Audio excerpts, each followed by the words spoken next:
Come join us and have your say. Let's talk about our way. Remember, you are not alone. Huda is the light in your home. We'll talk about Huda. We'll talk about our way. Come join us and have your say. Let's talk about our way. Remember, you are not alone. Huda is the light in your home.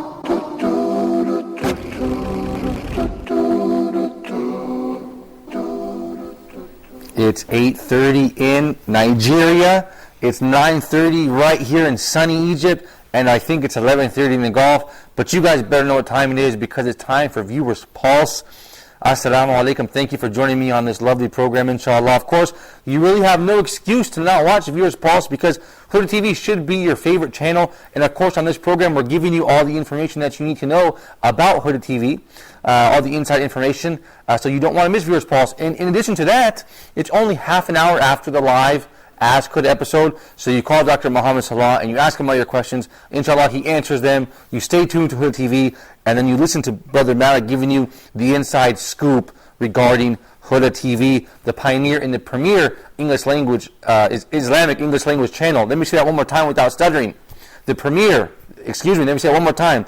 Huda TV, the pioneer and the premier English language Islamic channel in the entire universe. Of course, I'm not belittling other channels, but Huda TV, now we have been broadcasting by the grace of Allah for 8 years. So it's something certainly to be thankful for. In fact, we broadcast here for the most part from Egypt, and we were the first Islamic channel broadcasting in this country, period, in any language, if you can believe that. Subhanallah. In any event, let's get on with the program, you guys. Let me give you the contact information as usual. The the phone number. This is live. That's right. You see the big LIVE capitalized on your screen below the Huda logo. That means I'm right here now in the studio. It's live, so give me a call. It's 0020238 555 248 or 9 0020238 555. That's 35 248 or 9. And what do I mean by that? 248 or 9. If the one line is busy, simply call the other. In other words, if 248 is busy, call 249, because we are experiencing many, many phone calls, you guys. So give us a call. Moving on, we have the Facebook.com/Huda TV or Huda.TV. It's our main mechanism to talk to you guys. So let me ask you this rhetorical question, or call in and answer me if you can. What other TV channel on the face of Allah's green earth gives the viewers an opportunity to call in and participate in the program, contribute to the program, and catch this with no fees, no cost? We don't profit from that, and we don't charge you for anything. We're actually sincerely looking for your advice as to what programming you would like to see on Huda TV, and how we are actually sincerely looking to benefit from your feedback, your opinions, and your thoughts. So please, this is really why we created Viewers Pulse, to take your feedback, to test our new ideas, to see if it's something that you guys at home would like. And of course, we are serving a huge space of people. Our viewers are coming from all around the entire Muslim world, and the non-Muslim world for that matter, from America to Nigeria to Pakistan to China. So of course, every locality has different needs and different scholars and different interests. So please let us know what you would like to see, and suggest some of your local scholars who you believe would do well to appear on the Huda TV screen. Of course, don't forget, of course, the email. We are experiencing a problem with our email. We will get that up and running soon, inshallah. But in the meantime, just jot this email down, because inshallah it will not change. It will just take us a few days to get it up and running again. That is pulse@huda.tv. I do email you guys back directly. Just when you send any email, keep it to the point, dear brothers and sisters. Send it one time, because we do receive thousands of emails, and we would like to give everybody the appropriate time and to respond to them. So especially the Ask Huda email, we have, I think, at least anywhere between 4,000 to 20,000 emails in the Ask Huda inbox. So please, a lot of that is repeated emails. So just send it once, inshallah, and please be patient. And don't forget also, regarding Ask Huda, you can send those questions to Dr. Muhammad Salah's official Facebook page as well. You guys might notice we haven't been using Skype lately. We're going to get that back up and running soon, inshallah, to make well for us to get everything back on the right track. Without any further ado, let's get right into the program. My first piece of information to share with you guys is Huda Academy. I certainly hope you guys have enrolled in Huda Academy. If not the paid courses, at least the free courses. That's right, there are free courses at Huda Academy. Simply log on to www.hudaonlineacademy.com. We've worked very, very hard. The general director of this channel, Mr. Ahmed Femi, along with our good brother Omar Shear, to really get that site up and running. So we certainly hope you benefit from it. Like I said, if not the paid courses, at least the free courses. And I would like to remind you guys, not only are we offering you all Aqidah, Tafsir, Fiqh, in addition to Hadith from the prominent and reputable and respectable scholars that appear on the Huda TV screen. Well, in addition to all that, by the grace of Allah, we are now recording Tajweed. That's right. You can't see the set. It's right here to my left, to your right rather, to the right of the camera. The Huda Academy set with Dr. Mamdouh from Houston, Texas, who is here teaching Tafsir. Inshallah, he will finish recording tomorrow. He's actually been very patient with us here, and he's waiting for this program to finish so he can get to recording his last program. May Allah have mercy on him, because he's given a tremendous effort to record all the necessary videos, 45-minute lectures. Each lecture is 45 minutes, and I believe it's there is a lot of lectures. So keep an eye out for that. Log on to www.hudaonlineacademy.com and please enroll in Tajweed with Dr. Mamdouh. Of course, Tafsir is being taught by Sheikh Ibrahim Zidan, so you should definitely enroll in that as well. So that's Huda Academy news. Like I said, I give you guys some background or backstage information on this program. So let me guys, I would like to share with you that we have some very interesting and special guests coming soon, inshallah. We hope that they arrive safely by the will of Allah this Wednesday, meaning, 2 or 3 days from now, to attend a conference here in Cairo. While they are here, we certainly hope to have them on the Huda TV screen, and that is none other than, of course, the most prominent figure on Peace TV, one of the most popular Muslim public speakers in the South Asian subcontinent. Of course, I'm talking about no one other than Dr. Zakir Naik, who I had the pleasure of meeting briefly in Dubai in 2012 at the International Dubai Conference for Peace. The second special guest is another wonderful fellow. I look forward to meeting him for the first time, inshallah. He broadcasts live. He broadcasts live. Excuse me. We're going to take a short report. You guys are having some technical problems. Take a look at this report, inshallah. We'll be right back.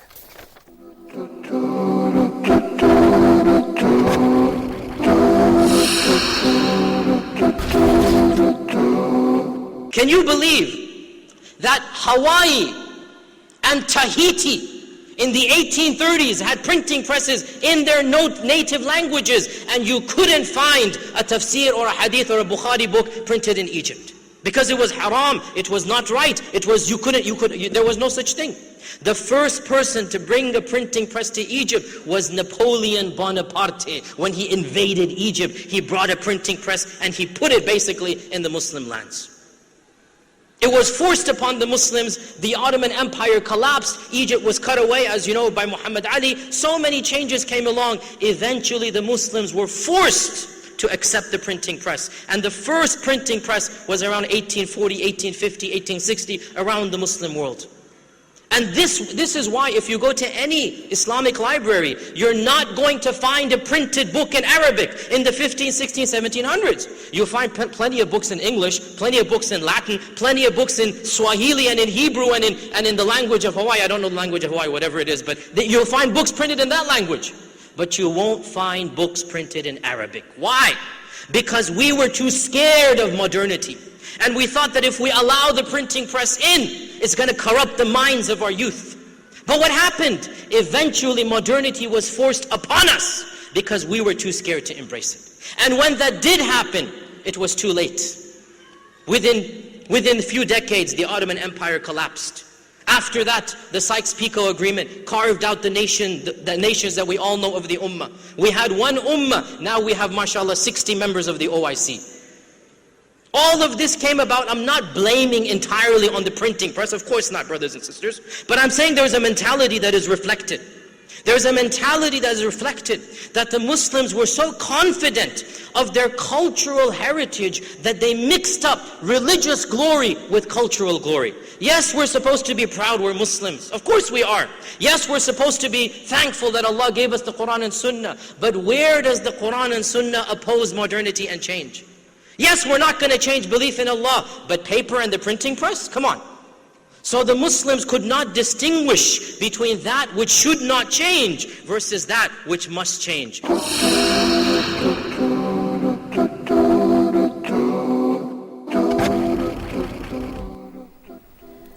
Welcome back. I certainly hope you appreciated that clip of Dr. Yasser Qadhi. I think there's a little bit of bias here. That was put together by my Egyptian friend Ahmed Ali. And of course, Dr. Yasser, he's talking about Egypt. He's talking about the printing press, which is very interesting because now Cairo is one of the world centers for printing books. And so that's very, very interesting, Dr. Yasser Qadhi. We do have a phone call from Sister Asiya from Nigeria. Assalamu alaikum, Sister. Ya Gilda. Wa alaikum salam. Brother Malik, how are you? I'm doing so good, Sister. I speak a little bit of Hausa. If you speak Hausa. Do you speak Hausa? So, yes, I do. Ya Gilda. I told you guys, if you want to talk to me in Hausa, no problem. Go ahead, Sister. Not here. My family's doing fine. I hope your family's doing well also. Go ahead, Sister. How are you? Okay, fine, thank you, alhamdulillah. Go right ahead, Sister. Thank you for calling. Go ahead. You guys are doing a very good job there, Oba Huda. May Allah subhanahu wa ta'ala reward you with Jannatul Firdaus. Ameen. Thank you so much for your kind words, Sister, and for your support.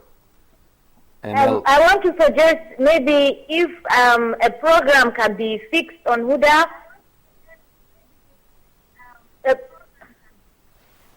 maybe on signs of the last day, maybe to remind us of the coming of the last day, what the Prophet says about the major signs. Yes, that's a great program.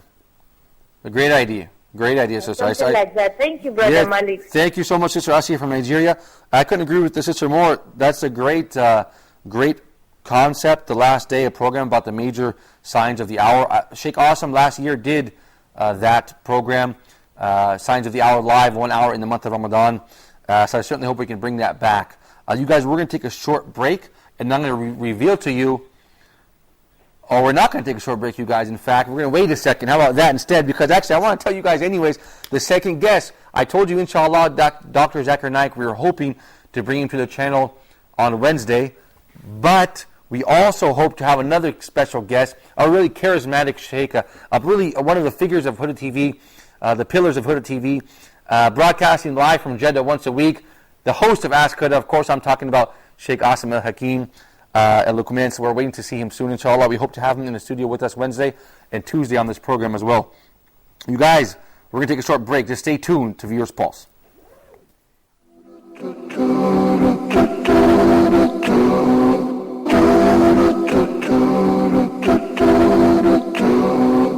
In a game of golf, both the caddy and the golfer have the same goal: to get the ball into the hole. Interest-free banking is similar. With a clear view of the fairway, a predefined agreement without shifting targets, things should end up where you want them. Your deposits are safe, and your funds are ethically managed with a transparent and equitable approach to sharing risk and reward. No interest burden means more time to relax without the worry of nasty surprises. Rest assured, our interest is mutual. Jazz Bank, Nigeria's first full-fledged non-interest bank.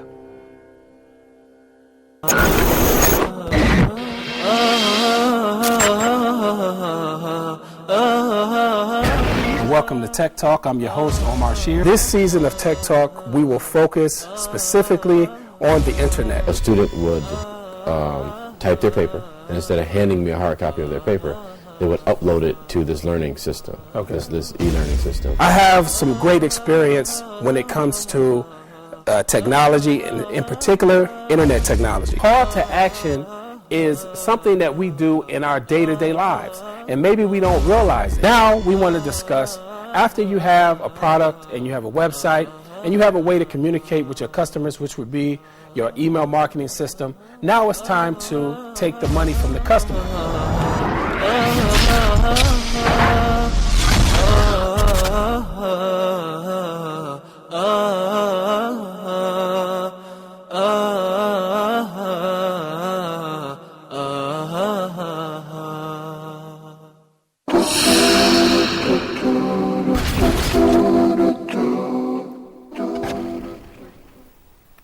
Welcome back to the Pulse. You guys, if you guys down in Nigeria, if you want to call in, feel free. I do speak a little Hausa, like I said, as you saw from the sister in the previous call. So feel free to give me a call. You know the number. While I'm waiting for your call, I want to talk to you about Tech Talk. I want to talk to you about Tech Talk, my good friend, Brother Omar. Don't miss that, man. That's a good program. That is a good program and a beneficial one. That's teaching Muslim men and women how to make money from home and to use the internet in a beneficial way. Each episode, he's bringing a different interesting guest. So check out Tech Talk with Brother Omar Shear. I can scratch that off my list and go to the next topic for this evening's program, which is Blessed Nights or Blessed Nights. We're bringing it back, inshallah, by the grace of Allah. Dr. Muhammad Salah will be hosting the prominent Shaykh of Huda TV, the Huda TV family, of course. Inshallah, we hope to record a couple episodes with Sheikh Awesome, as well as Dr. Zakir Naik and other people. We certainly hope it's beneficial as well. It's been one of our hit shows, and it's difficult, you guys. I want to let you guys know, look, it's not easy to do all this work to create a strong lineup for Ramadan. And to give you an idea of how hard it is, Dr. Muhammad Salah on Wednesday, I believe, will be live at 8 o'clock to 9 o'clock for his regular show, Gardens of the Pious, where he is explaining Riyadh al-Salihin. He will then stay to 1 a.m., 1 in the morning, to record for Blessed Nights for the month of Ramadan. Of course, that's for your benefit. So I want you guys to take care and really appreciate how hard the Shuyukh are working, in particular Dr. Muhammad, to really benefit you guys. Also, the director's telling me we have another report ready, mashallah, from Dr. Sheikh Yasir Qadi, who is speaking about Islamophobia and the Western media. And of course, this is always a hot topic because there's always something regarding this topic, and unfortunately, in the news. So let's take a look at this clip of Islamophobia in Western society of Dr. Yasir Qadi. Check it out.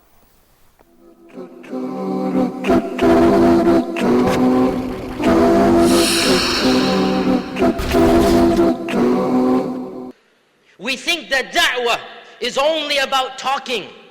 It's only about knocking at doors and giving pamphlets out. It's only about lectures and debates.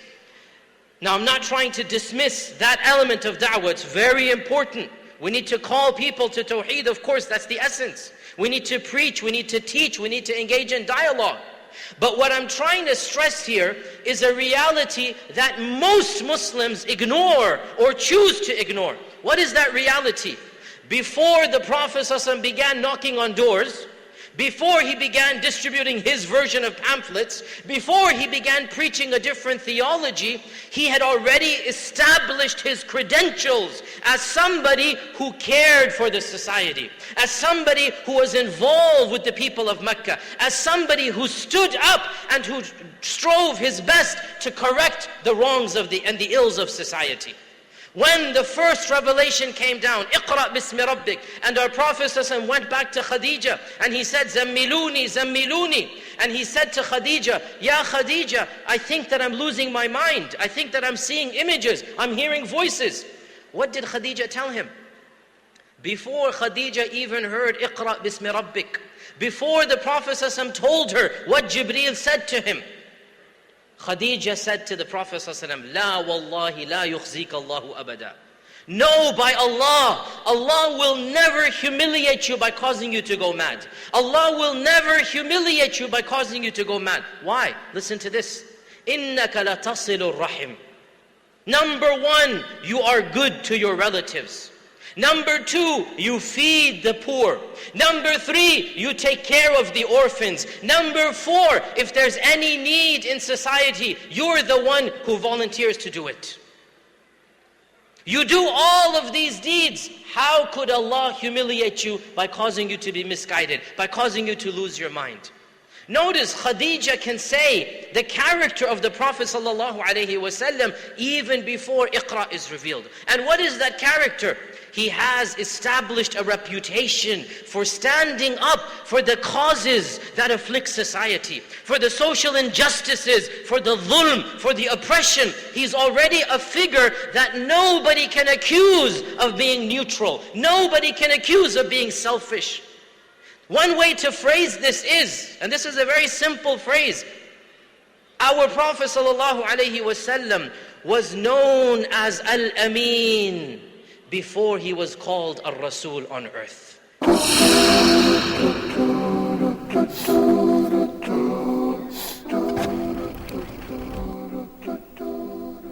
Welcome back to the Pulse. Really, Dr. Yasser Qadhi, really a powerful speaker, a wonderful description of the Prophet, peace be upon him, and really, when you hear that description, it makes you wonder, how do these people have the nerve to insult him and make films about him and think that they have some sort of moral authority over the Prophet Muhammad, peace be upon him, and the Muslims? It's something, astaghfirullah, very amazing, subhanAllah. We have a phone call, Brother Muaz from Nigeria. Assalamu alaikum, brother. Wa alaikum assalam wa rahmatullahi wa barakatuh. Brother, I'm so glad you called, brother. I really want you to share with me, what part of Nigeria are you from, brother? Yes, I'm from Katsina. From where? But I'm from Katsina State in the north. Kaduna from the north, mashallah, yes. In Abuja. Okay, but you live in Abuja, very good, okay. So you speak Hausa, you speak Hausa then, yeah? Yes, I speak Hausa. Oh, great. I speak Hausa? Yeah, Gilda. Okay, I just want to suggest one thing and then maybe observe another thing. Okay, go ahead, First brother. is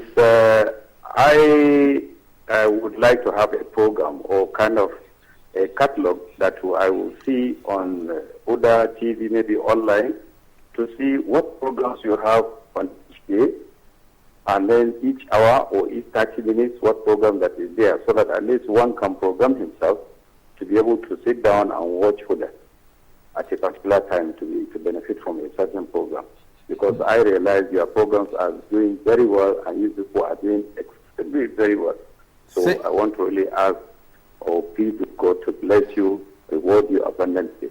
The second issue is I sent 2 emails for Huda TV question and answer program, but up to now I have not had any opportunity to really listen to my questions being answered.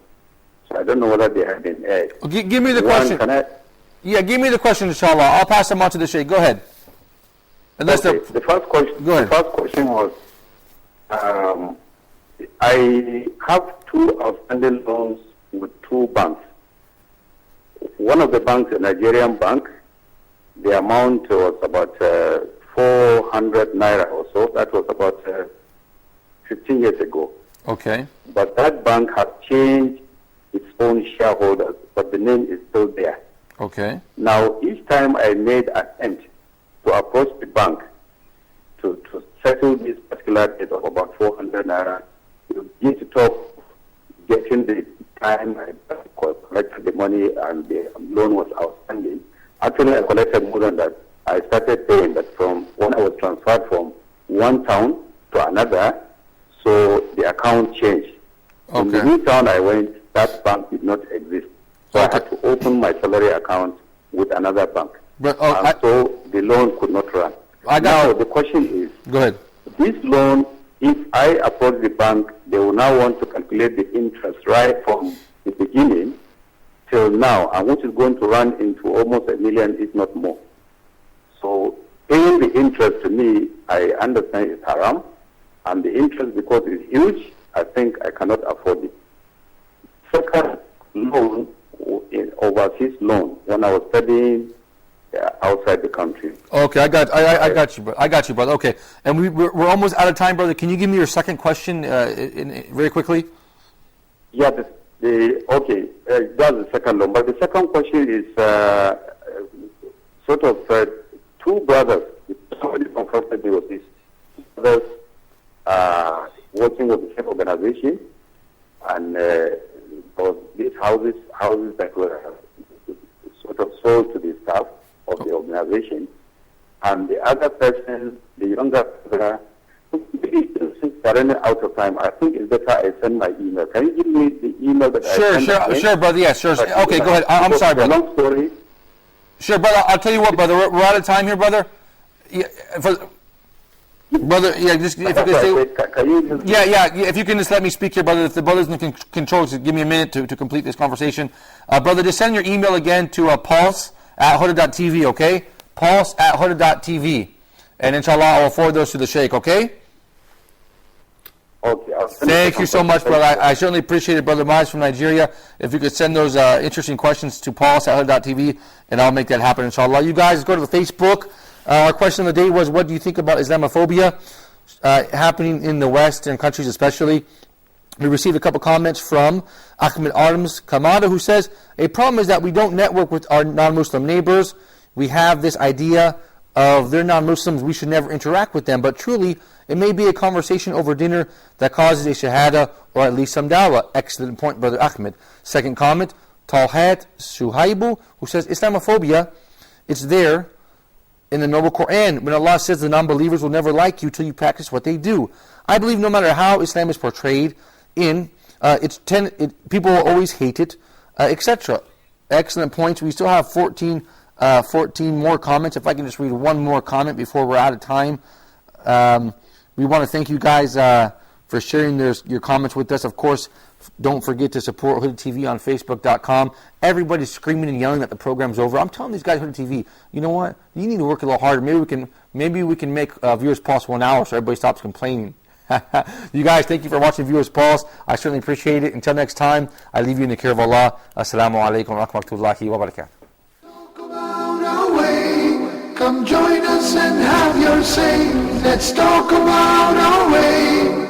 Remember, you are not alone. Huda is the light in your home. We'll talk about Huda. We'll talk about our way. Come join us and have your say. Let's talk about our way. Remember, you are not alone. Huda is the light in your home.